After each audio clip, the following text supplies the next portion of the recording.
बासुरी स्वराजजी होत्या, मनन मिश्रा, अतुल गर्ग असे वेगवेगळे लोक ह्या खासदार ह्या डेलिगेशन्समध्ये होते आणि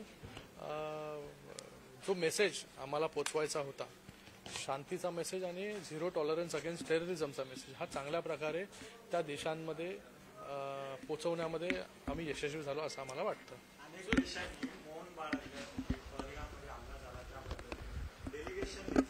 ही खूप मोठी गोष्ट आहे की कुठल्याही देशामध्ये मौन बाळगणं, मोमेंट ऑफ सायलेन्स हे ऑब्झर्व करणं पार्लमेंटमध्ये, ते सियरा लिओन आणि लायबेरियामध्ये झालं.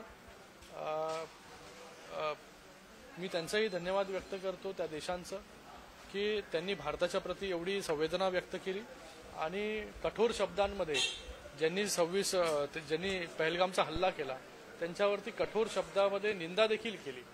आणि या देशांचे संबंध भारताबरोबर पहिल्यापासून चांगले आहेत.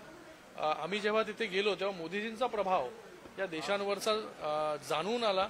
ज्या प्रकारे गेल्या 11 वर्षांमध्ये मोदीजींच्या माध्यमाने या देशांमध्ये बायलॅटरल रिलेशनशिप एस्टॅब्लिश करण्याचं काम झालेलं आहे ते अजून दृढ करण्यामध्ये या डेलिगेशनला यश मिळालेलं आहे.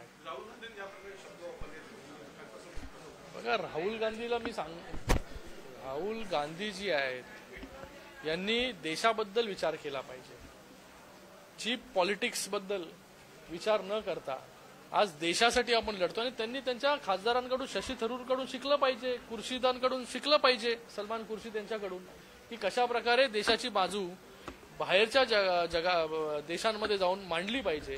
हे जरा त्यांनी त्यांच्याकडून क्लासेस घेतले पाहिजे. त्यांचेच पार्टीचे खासदार आहेत आणि त्यांच्याच पार्टीचे विविध खासदार विविध डेलिगेशनमध्ये देखील होते.